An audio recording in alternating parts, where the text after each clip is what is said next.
Good morning and welcome to part 2.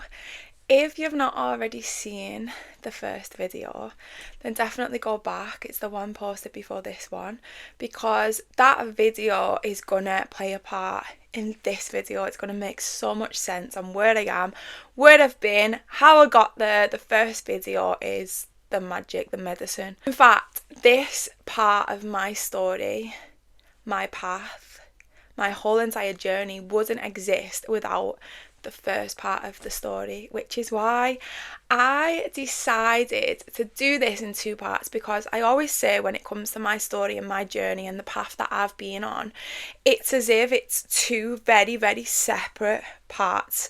So it's not the case of like a different chapter and meeting new people and changing identity. It's literally worlds apart, and both stories combine together to make this part of my journey and where I am today. It makes complete sense. Both parts of the story needed to happen on my journey. So part 1 I titled From Homeless to Multi Six Figures, which in a nutshell was my journey. I lost everything. I was in such a bad place with my mental health, and then I got this burning desire to make something of myself. I went all in.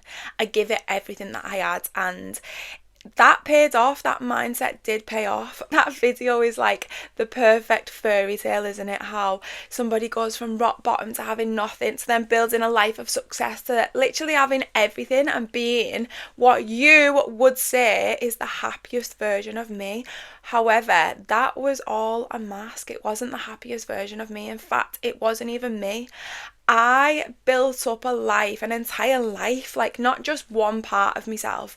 My whole entire life as it existed back then was built up around really wanting you to accept me. Whoever you are watching this video, a complete stranger on the internet, I built a life for you.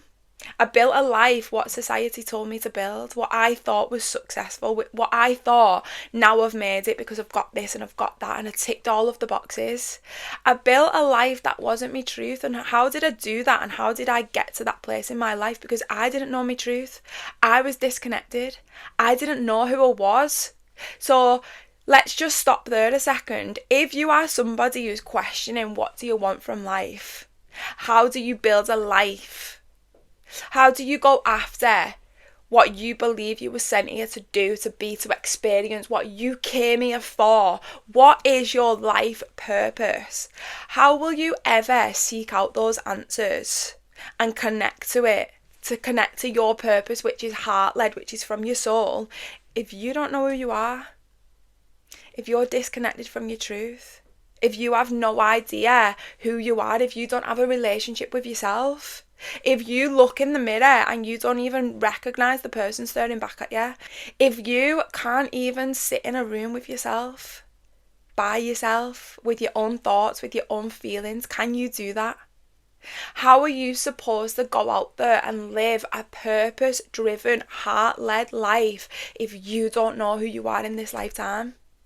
That's what I want you to feel into from this video. That is my intention before pressing record on this video. Whoever's watching it, I really want you to connect within. I want you to bring it back in.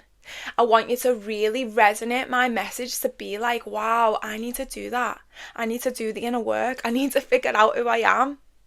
Because for as long as we stay in the story of being what society wants us to be, what Instagram wants us to be, what everybody outside of ourselves wants us to be, that leads us to one destination: disconnection.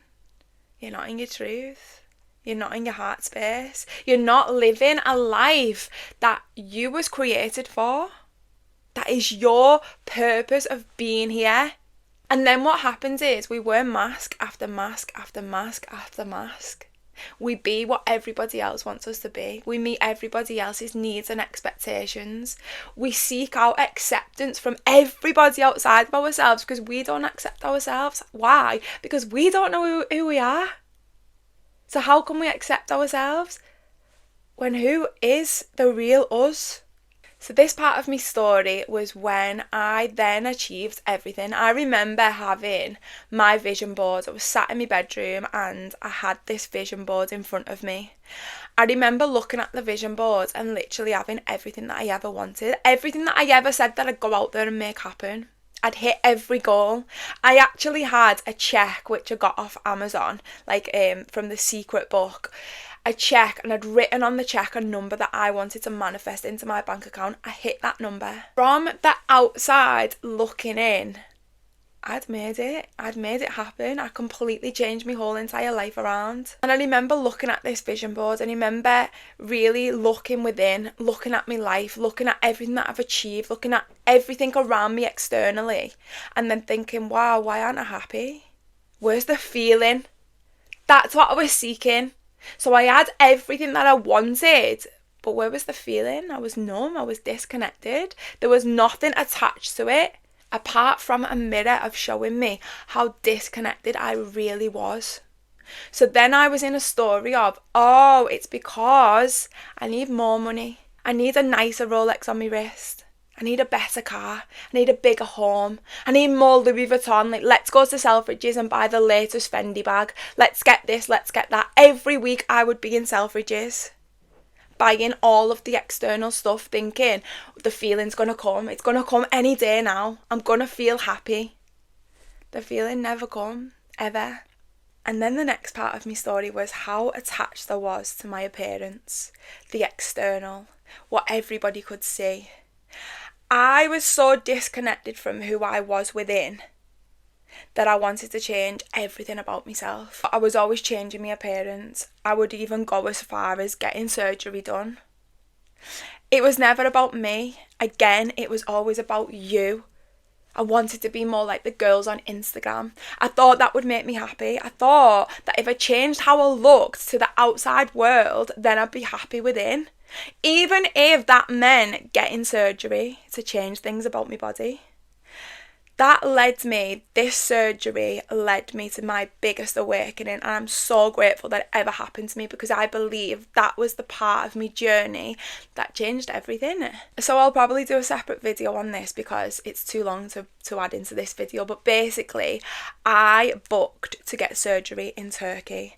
I went and got the surgery, and the implants which was used, it was breast surgery, the implants which was used wasn't sterile, so I literally nearly died. Like, I was in a really bad place. This was I don't know whether it was my 4th or my 5th boob job. Again, I was never ever happy. I was always seeking and searching for more, and then when I got the more, it was like, right, there's got to be more. I was in this vibration of, I will be happy when. So I had this surgery done which went wrong. That brought me to my knees. That made me really connect within. I had to get my implants took out, and I was left with literally nothing but scarring. For somebody who really relied on my external appearance, that really broke me. That really put me in a low vibration, in a bad place. This was the part of my journey that I realised my attachment to my appearance, and it was the universe showing me that. It was the universe literally screaming at me, now we're going to go on a real journey. Now your journey's just beginning. My spirit team was literally saying, yeah, you've worked hard. You've done what you said that you was going to do. You've gone all in. You've made it happen. You've changed your life. You've brought all of this success. But that isn't it for you. Like, there's absolutely no way that you went through everything that you went through, that you got yourself through, to just settle now. To just settle for Louis Vuitton and Rolex watches and nice cars. Like, is that it? Is that all you're about? Absolutely not. The universe will never let us settle in places that aren't meant for us, that we deserve to be more than, that we have more to give, more to offer, more to receive, more to be. We'll never settle in those places, and that's what was happening to me. The universe was not allowing me to settle in that life because that life wasn't mine. So this surgery and everything that I had to go through then led me to going on a self-love journey, a healing journey. This is when I was introduced to inner child work. Inner child work changed everything for me.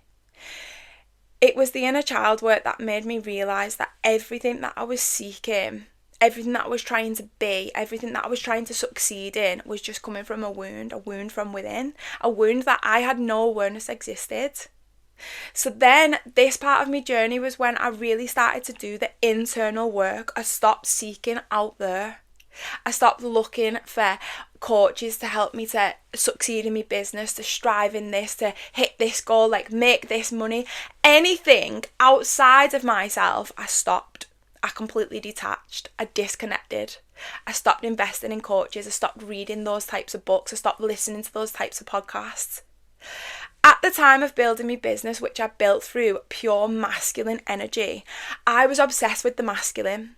Like David Goggins, I loved his mindset. Now he scares the life out of me. Like when he's on a video and he's shouting and he's screaming, my nervous system is like, oh my God, like why are you shouting? Like calm down. Back then, I loved that because I was a vibrational match for that.